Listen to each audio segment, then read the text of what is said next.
여러분 안녕하십니까. 경제현장 오늘 시작합니다. 세계 주요 20개국이 참여하는 G20 정상회의가 인도네시아 발리에서 열리고 있습니다. 바이든 미 대통령과 시진핑 중국 주석은 첫 대면 정상회담을 가졌죠. 3시간 넘게 의중을 탐색하고 확고한 입장도 주고받았습니다. 윤석열 대통령도 시진핑 주석과 첫 대면 정상회담을 하는데요. 그 어느 때보다 관심이 높습니다. G20 정상회의를 계기로 이루어지고 있는 경제 외교 전쟁. 자세히 알아보겠습니다. 유튜브 실시간 댓글 의견 주시면 토론에 반영합니다. 경제현장 오늘입니다.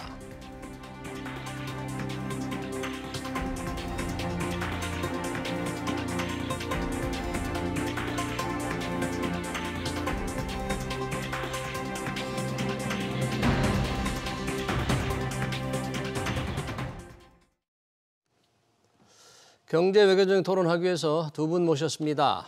광로성 동국대 국제통상학부 명예교수 조용찬 미중산업경제연구소장 나오셨습니다. 두 분 어서 오세요. 네, 예, 안녕하십니까. 자, 인도네시아 발리에서 열리고 있는 G20 정상회의, 그에 앞서서 또는 회의담 중간에 지금 주요 정상들 회담이 이어지고 있습니다. 관심을 가장 많이 모았던 미중 정상회담. 3시간 넘게 지금 회의가 끝났죠. 여러 방향에서 보도되고 있는데 과연 어떻게 보고 계시는지 조용찬 소장님, 정상회담 결과 미중 정상회담 어떻게 보셨습니까? 네, 이번에 미중 정상 같은 경우에는 그 바이든은 중간 선거에서 승리를 했고요. 네. 시진핑 같은 경우에는 3기 임기가 이제 시작이 됐던 만큼 가장 강할 때 두 사람이 만났습니다. 이러다 보니까 회의 내용 자체가 아주 공세적으로 나왔던 것으로 보이고요. 서로. 예, 네. 그렇습니다. 시진핑 국가주석 같은 경우에도 대만 문제뿐만 아니라 공급망과 관련된 디커플링 문제, 또 미국의 무역 제재와 관련해서는 분명히 맞서겠다는 자세를 분명히 했고요. 또 양국의 이해가 걸려 있는 부분에 대해서는 합의 없이 그냥 서로 평행선만 그리는 그런 모습을 보여줬습니다. 바이든 대통령 같은 경우에는 첫 화두를 대만 문제 그리고 미중 갈등의 염두를 두고서 차이의 그 책임을 지고 관리를 해야 된다. 경쟁이 충돌로 발전한 것을 막기 위해서 대화를 계속해야 된다고 이야기했는데요. 이는 바꿔서 이야기하면 외교라든지 안전보장, 수익 규제, 공급망 배제와 관련해서는 앞으로도 중국에 대해서 계속 강경한 의사를 갖고 가겠다는 이야기입니다. 다만 대만 문제에 대해서는 서로 양보 없는 견제를 했고요. 또 미국은 신장 위구르 인권 문제까지 건드렸기 때문에 앞으로 이 문제와 관련해서는 양국 간의 갈등 관계가 언제든 다시 위로 나올 가능성이 있지 않나 이렇게 보여집니다.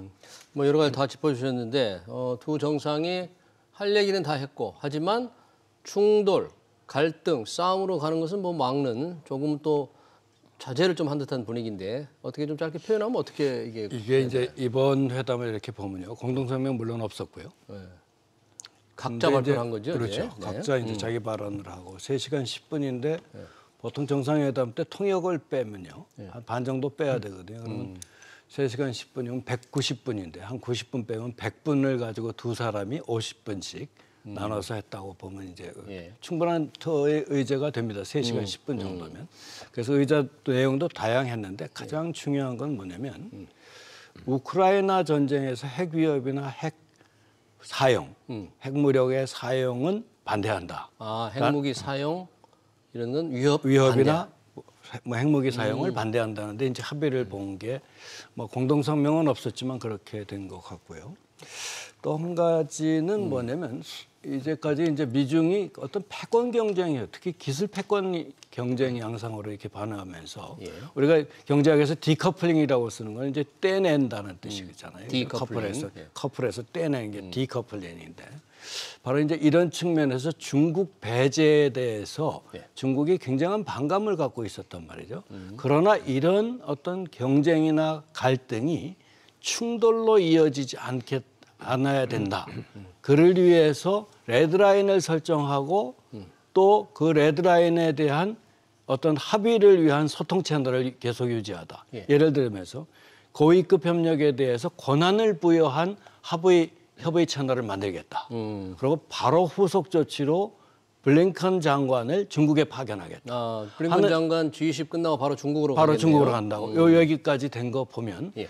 그런 두 가지 정도가 이번 회담의 성과가 아닌가 하는 생각이 예, 듭니다. 지금 우크라이나 핵무기 사용 위협에 반대한다는데 합의한 걸 조금 큰 성과의 하나로 봤다. 그러니까 사실 또 혹시 우크라이나에서 러시아가 핵무기를 사용하지 않나 하는 걱정도 있었는데 이게 미중이 서로 합의해서 반대를 한다. 좋습니다.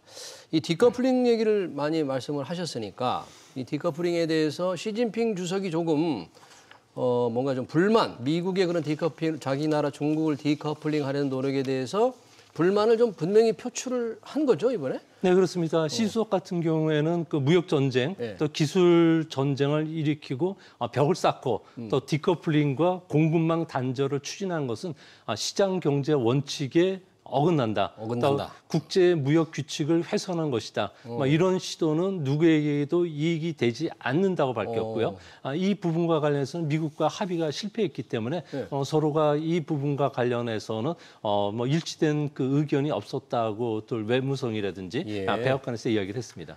그럼 디커플링을 시키려는 중국을 어떤 공급망 채널에서 떼어내려는 미국의 노력에 불만을 표시했는데 그런 거 시장 경제 원칙이 어긋난다는 시진핑의 불만이 조금 이해가 안 되네요. 시진핑 중국이 뭐 시장 경제 원칙을 지금 제대로 활용하는 거 이게 아니잖아요. 이제 중국은 자기는 중국 특색의 시장 경제라고 항상 중국 특색이라는 말을 앞에 형용을 하면서 시장 경제자는 항상 집어넣습니다. 네. 중국 특색의 시장 경제. 근데 이제 그때 이제 우리가 보통 시장 경제를 얘기를 할 때는 소위 말해서 모든 코스트 자체가 정당하게 반영이 되고 그 반영이 된 제품이나 서비스를 자유로운 교환에 의해서 소위 말해 교환에 의한 따른 이득을 향유할 수 있을 때 우리는 시장 경제가 작동한다 이렇게 얘기를 하잖아요. 학문적으로 보면. 근데 이제 과연 중국이 주장하는 것대로 그렇게 소위 말해서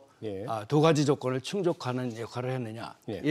미국이 특히 가지고 이제 반감을 갖고 있는 것은 그 해외 직접 투자의 경우에 중국에 투자한 기업들에 대한 기술의 강제 이전 문제가 이제 시발이 됐고요. 강제 이전. 그 다음에 이제 그 5G 통신 장비 그 기술에 의한 정보 탈취 문제가 또 이 두 가지가 이제 소위 말해서 촉발 요인이 돼가지고 이것이 이제 결국은 하다 보니까 이게 중국의 기술력이 미국의 패권을 이제 소위 말해서 제약하려고 그러는구나 하고 해서 출발한 게 이제 그거거든요. 조금 이따 나중에 얘기를 좀 드리겠습니다만 비시장 경제 지위라고 WTO 중국이 가입할 때도 중국은 그냥 가입한 게 아니라 non market economy 스테터스로 가입했거든요. 그러니까 비시장 경제 지위라는 뭐냐면 아까 얘기한 대로 토지 용역이라든지 아니면 인건비 같은 것이 제대로 반영되지 않은 코스트를 가지고 소위 말해서 정부의 거긴 국유니까요.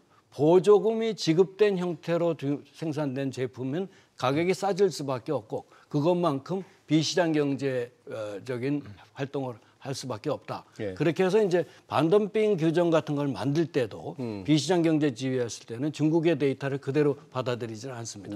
자의적으로 이제 적용하는 그런 형태를 만들었기 때문에 우리가 이제 보통 중국이 자기가 주장하는 시장 경제라고 할 때는 자유주의 시장 경제 사회에서는 그거는 아니라고 보면서 오해가 컸죠. 네, 말씀하신 대로 바이든 미 대통령은 경제 문제 중에서 특히 중국의 비시장 경제 관행 이런 관행이 미국과 전 세계에 해를 끼친다.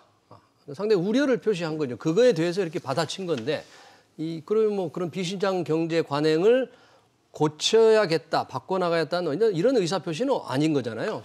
근데 그 내용을 좀 자세히 들여다보면요. 뭐 국유 기업에 대한 보조금 지급하는 문제, 또 외자 기업에 대해서 기술 이전을 강요하는 거, 또 중국 은행들이 자국에만 그 편의를 제공하고 외국 기업에 편의를 제공하지 않는다든지, 그리고 강제 노동과 관련된 비시장적인 그 관행은 엄단하겠다고 이야기했는데요. 이거와 관련해서 양국 간의 합의를 본 부분이 있습니다. 블링컨 국무장관이 중국을 방문해서 이후에 이번 협의에 진척되어 있는지 여부를 확인하고 미흡할 경우에는 다시 무역 보복이라든지 관세를 이용해서 뭐 추가 제재를 할 수 있다고 이야기를 했기 때문에 이제 앞으로 그 블링컨이 주도하에 미중 간의 고위급 회담도 열리고 또 이거와 관련해서 실질적인 그 이행 조치가 없었을 경우에는 미중 간의 무역 전쟁이 다시 재현될 가능성도 있습니다. 그러니까 중국의 비시장 경제 관행이 어느 정도 개선됐는지를 미국의 국무장관이 이제 중국에 방문했을 때 조금 판단을 해보겠다 그런 겁니까? 그러니까 고위급 정상회담을 하고 예. 그리고 그 고위급 정상회담의 팀장으로 블링컨이 직접 찾아가서 이걸 듣고 그리고 나서 이거 관련된 자료를 가지고 미국에서 판단해서 다시 시장 경제 지익을 미흡했을 경우에는 예. 보복을 하겠다는 겁니다. 여튼 이번 정상회담을 미중이 한 다음에 국무장관이 바로 중국에 가서 양국 정상이 한 걸 토대로 다시 진전을 한다 얘기를 한다는 건 굉장히 정말 진전된 형태라고 볼 수는 있겠네요. 이게 이제 솔직하게 얘기하면요. 이게 우리 준비돼서 만난 미팅이 아닌 것 같아요. 미중 간에. 이미 정상회담 상당히 오래전에 준비되지 않았을까요? 아니 근데 이제 내용들 보면 우선은 공동성명 채택이 안 된 거 보면 물론 이제 두 가지 공동성명을 합의할 내용이 없거나 특별히 발표할 것이 없거나 아니면 실제로 공동성명까지 준비를 그 단계까지 충분한 준비가 없었거나 둘 중에 하나거든요. 예. 근데 이제 어찌됐든 공동성명 채택이 없었어요. 예. 그런 측면에서 이번에 보면 많은 사람이 레드라인을 넘지 않도록 소통 채널을 유지하겠다 하는 예. 것. 그다음에 고위급 소통 채널을 통해서 이것에 소위 말해서 이슈별로 점검을 하겠다. 그 과정이 이제 바로 레드라인을 넘게 되는 충돌로 가는 방지 장치니까 하는 의미에서 뭐 하지 구체적으로 블링컨 장관이 가서 아직 협의된 게 아무것도 없는데 가서 무슨 얘기를 점검한다? 그거는 아닌 것 같고요. 예. 이번에 이제 가서 아무래도 이 정상회담을 끝나고 나면 그때 이번에 이제 새로 등장한 정치국원 위원들 쫙 앉혀놨더라고요. 그다음에 미국에서 제니 델런 세크레터리 오브 스테이트 트레저리 장관 거기 하고 그다음에 블링컨에서 쭉 앉아 있는 보니까 주로 통상 쪽에 앉아 있는 사람은 다 들어갔어요. 우선 관세 부과 쪽이나 협상 쪽은 트레저리 디파트먼트에서 하고 그다음에 이제 블링컨 장관은 외교 쪽을 하기 때문에 그런 측면에서 앞으로 고위급의 회담이 소통 채널로 다각적으로 이루어지는 시초의 어떤 단초가 됐다. 요 정도까지를 평가하는 것이 맞는 평가인 것 같습니다. 뭐 공동성명이 없었다니까 마침 이 북한 문제에 대해서도 바이든 미 대통령은 이 북한의 핵 문제 해결을 위해서 시진핑의 도움을 좀 바라면서 그런 여러 가지 요구를 했는데 북한에 조금 도발을 억제하는 데 중국의 어떤 관여를 요구했는데 그 부분에 대해서 중국 측에서는 아무런 얘기가 반응이 없었어요. 회담이 끝난 이후에 뭐 서로 의견이 좀 다른 겁니까? 네, 북한 문제나 대만 문제를 주로 다루는 사람은 그 커트 캠발 NSC 그러니까 국가안보회의 인도태평양 조정관이고요. 또 한 사람은 데니얼 그 클린트 블링컨이라고 해서 아태 담당하고 있는 국무부 차관보인데요. 이 두 사람이 이번 회의에 참가를 했습니다. 그리고 이거 회의와 관련해서 기자들에게 뭐 특별히 이야기했던 부분은 바이든 대통령 같은 경우에는 시 주석의 장거리 미사일 시험 발사라든지 핵 실험에 대해서는 해서는 안 된다는 점을 북한에 분명히 중국이 고지해야 될 의무가 있다는 이야기를 했고요. 이는 제7차 핵실험과 관련해서 북한의 도발을 좀 자제시켜 달라는 요청을 한 것으로 보여집니다. 하지만 중국이 이거와 관련된 코멘트가 없었던 것은 아무래도 뭐 제이크 설러번 그 백악관 국가안보보좌관이 정상회담 이전에 브리핑한 내용이 있는데요. 뭐 동북아의 미국의 군사 및 안보 존재를 강화할 수밖에 없음을 중국에 분명히 전달하겠다는 거죠. 이 이야기는 앞으로 전략자산 전개라든지 미군의 그 배치 문제 그리고 한중일 공동의 군사 훈련을 계속하겠다는 의미로 해석이 되기 때문에 아무래도 여기에 대한 불쾌감을 좀 표시한 것은 아닌가 보여지고요. 또 한 가지는 중국 같은 경우에는 북한의 탄도미사일 발사 시험은 은연중에 암묵적으로 뭐 승인하는 그런 분위기인데 핵 실험과 관련해서는 아무래도 군사적 긴장감을 고조시킬 수가 있기 때문에 늘 경계하고 있는데요. 이로 인해서 이제 앞으로 뭐 동북아의 안전을 위해서 아마 중국이 핵 실험과 관련해서는 모종의 북한에 대한 압박은 계속 하지 않을까 생각이 됩니다. 뭔가 좀 역할을 할 것으로 조금 그래도 우리 소장님은 예상은 하고 계시네요. 비록 중국이 공동성명이라든지 북한 문제에 대해서 뚜렷한 입장을 아무런 얘기를 안 하다 보니까 뭐 이런 부분에서 이견이 좀 굉장히 컸나 하는 그런 의구심을 불러일으켜서. 저는요 조금 생각이 다른데요. 네. 우선 이제 북한 문제에 대해서는 북한 핵과 이제 미사일 문제죠. 네. 이거는 이제 양태를 쭉 이렇게 보면 미국의 요청에 의해서 중국이 협조하겠다라는 대응 형태로 이제까지 쭉 진행이 돼 왔단 말이죠. 예. 근데 최근에 들어서 중국 배제의 미국 정책을 계속하고 있거든요. 트럼프 때보다 오히려 더하구나라는 얘기가 들릴 정도로 그런 상태에서 이런 미국 배제 정책이 계속되는 한 중국이 북한 문제를 레버리지로 활용할 가능성이 오히려 크다. 아, 중국이. 다시 말하자면 이거는 뭐 제 추측입니다만 네. 핵 개발을 암묵적으로 용인한다라는 소문을 퍼뜨린다든지 그다음에 레버리지로 개입을 하지 활용하면서. 않겠다 그러든지 이런 형태로 가서 만약에 북한을 레버리지로 활용을 하게 되면 사실상 미중 관계는 더욱더 어려워지죠. 예. 그러면 이제 북한 문제 해결도 더욱더 어려워지고 지금 형성되는 대로 중국과 북한과 러시아가 모두 핵을 가진 그 3개국으로 그렇게 편성이 돼서 완전히 1차 세계대전 때 우리 비엔나 컨벤션 때 나중에 협의해서 영토 갈라주고 배상금 협상하듯이 그런 형태로 지금 차가운 또 다른 냉전으로 진행되는 것이 아닐까라는 이제 의구심이 저는 들고 있습니다. 미중 간에는 뭐 두 정상이 신냉전으로 가는 건 원치 않고 그런 걸 바라지 않는다고 분명히 했는데 이 북핵 문제에 대해서 뭔가 조금 두 정상이 합의를 했더라면 하는 그런 기대를 좀 우리 국민들이 하고 있었잖아요. 뭐라도 이제 한마디라도 시진핑 주석이 네. 그건 우리도 찬동한다라고 그냥 중국식의 그냥 간접적인 대화법으로라도 했으면 좀 그런데 이거에 대해서는 이런 방구도 없이 그냥 넘어가서 자기 얘기를 계속한 걸로 그렇게 저는 얘기 들었습니다. 시진핑 주석과 윤석열 대통령이 이제 정상회담을 하니까 그 부분에서 조금 뭔가 좀 얘기가 있을 것으로 예상을 해봅니다. 지금 G20 발리 정상회의에 앞서서 열린 프놈펜 아세안 회의 여기서 지금 한미일 정상회담이 있었잖아요. 공동성명도 나오고 거기서 경제안보 대화 체제를 신설한다. 상당히 의미 있는 합의에 이르렀다고 지금 보이는데 이거는 어떤 의미가 있는 어떤 구성체가 될까요? 네, 공동선언을 보면은 뭐 경제 안보 대화체를 신설하는 문제, 또 중국의 경제적 강압에 대해서 대응하는 데 서로가 합의를 했습니다. 두 가지 큰 축의 성과를 이뤘는데요.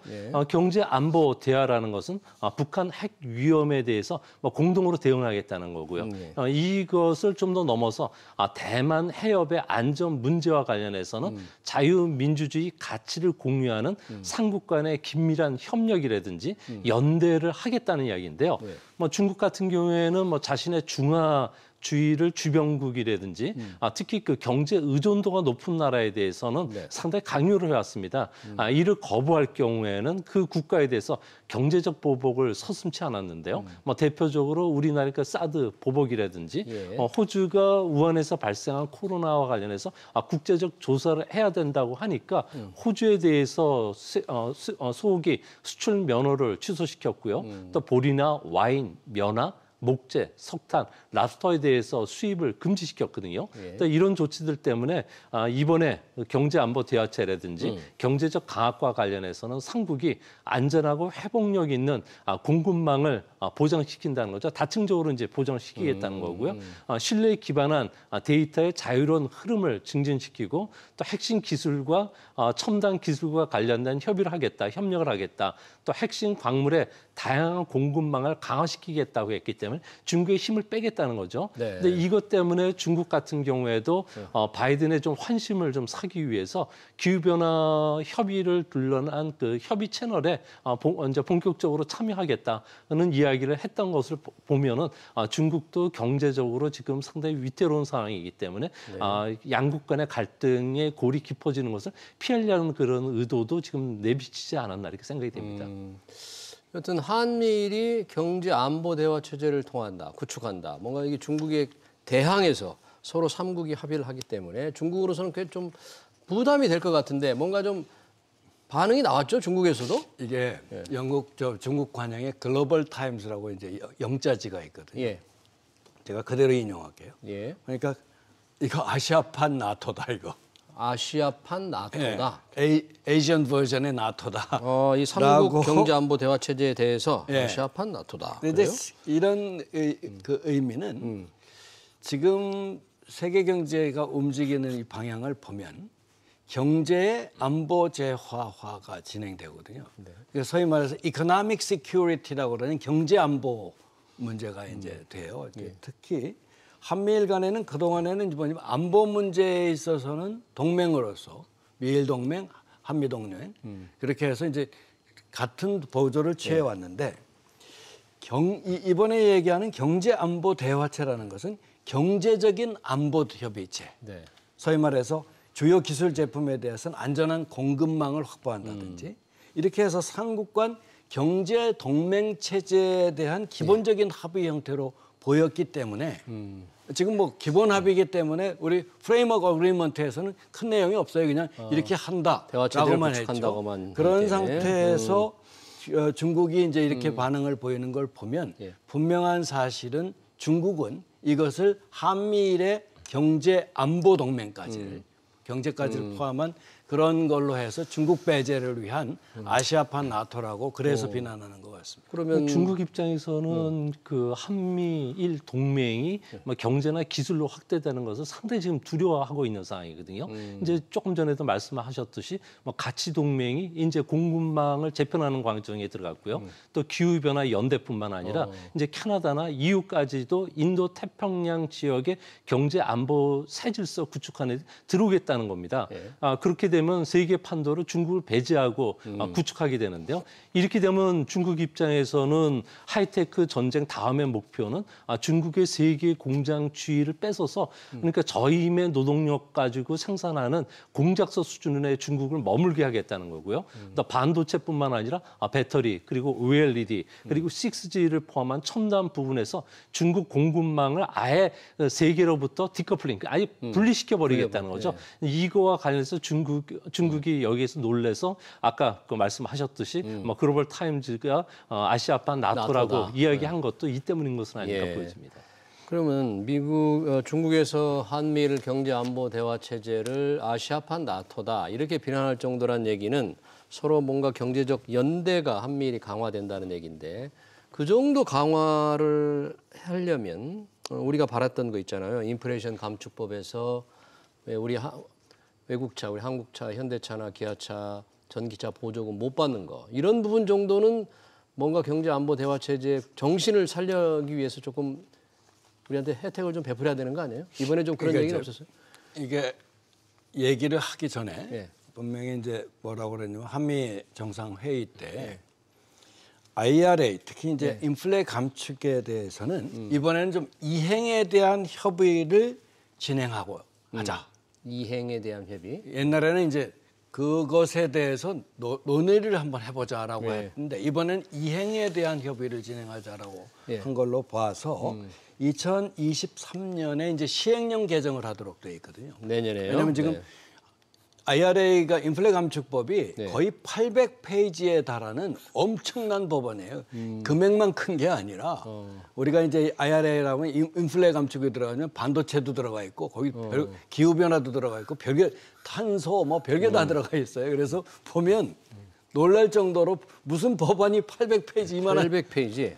그런 법안이거든요. 이제 그래서 일단은 안을 만들어 놨지만 세부 사항에 대한 시행령을 이제 리셋 조항이라고 그래서 2023년에 자동차에 대한 보조금의 기업별 대수 한정이라든지 또 그다음 유예 조항이라든지 예외 허용이라든지 하는 시행령을 2023년 내년에 만들도록 돼 있어요.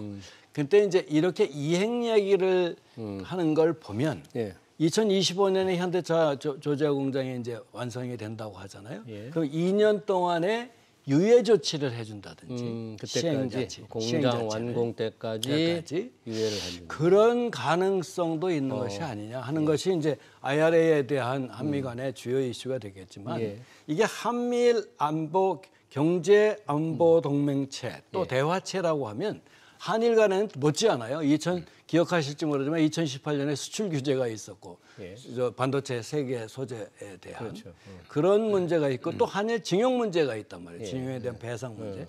요 문제도 이제는 안보 차원, 국가 간의 어떤 그 저 배상 차원이 아니라 경제 안보 측면에서의 그거를 협력을 하기 그 위해서는 이슈로 좀 다뤄질 수 있습니까? 이 이슈를 한일 이제 그 저 정상회담 때 네. 분명히 이제 다루어져야 된다고 나는 생각을 하는데 예. 모르겠습니다. 지금 한일 정상회담 때 얼마나 다뤄졌는지 예, 예. 그건 잘은 모르겠습니다만 이거와 관련해서는 우리 정부 같은 경우에는 저 워싱턴 대사관을 중심으로 해서 IRA 그 3년 유예 개정안을 상하 양원에 지금 저 발의가 되어 있는 상태인데요. 이거와 관련해서는 내년 1월 3일이 되면은 118대 의회가 이제 들어서는데 이 이전에 지금부터는 좀 이렇게 레임더 섹션에 들어갑니다. 이 때문에 뭐 당리 뭐 정략이라든지 이쪽과 상관없이 레임더 섹션 기간 동안에 법률 수정안을 통과시키면 되는데 여기에 지금 우리 정부는 힘을 기울이고 있고요. 또 바이든 대통령의 시행령 완화까지 기다리고 또 그 시행령이 우리가 원했던 수준이 아닐 수가 있기 때문에 현재는 12월 초까지 의정 활동이 지금 본격적으로 이제 시작이 되고 그 이후부터는 휴가철에 들어가기 때문에 그 이전에 그 법안 처리를 하려고 뭐 워싱턴에 있는 대사관 쪽에서는 지금 분주하게 움직인다고 합니다. 외교적 노력을 하고 있으니까 예. 그리고 바이든 대통령도 조금 긍정적으로 얘기했으니까 좀 기다려봐야 될 것 같네요. 자, 그리고 지금 G20 정상회의에 관련해서 회의장에서 열릴 한중 정상회담, 윤석열 대통령, 시진핑 주석 첫 대면 정상회담을 이제 하게 됩니다. 한중 정상 거의 3년 만에 지금 실제 만나게 되는 거죠. 어떤 얘기들이 오고 갈까요? 뭐 이제 지난 3월에 이제 당선인 신분으로 전화 통화는 했죠. 근데 이제 이번에 하는 것은 아무래도 중국하고 우리 만났을 때 제일 큰 게 북핵 문제예요. 네. 북핵하고 미사일 문제와 관련한 한반도 평화 정착의 문제. 이게서 이제 중국의 역할 요청하는 건 이제 의례적으로 있었던 거고 그건 계속 있을 거지만 더 중요한 거는 한국이 미국 편으로 완전히 붙었던 게 IPEF나 인도태평양 경제 프레임워크 그다음에 칩4 참여를 공식화했다는 것.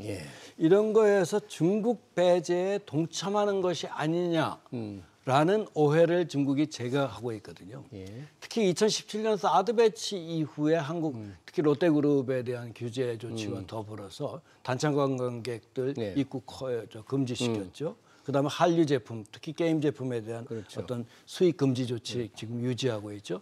이런 것들을 보면 양국 간 교류 활성화에 대한 얘기가 이제 충분히 이제 나올 것이라고 생각이 돼요.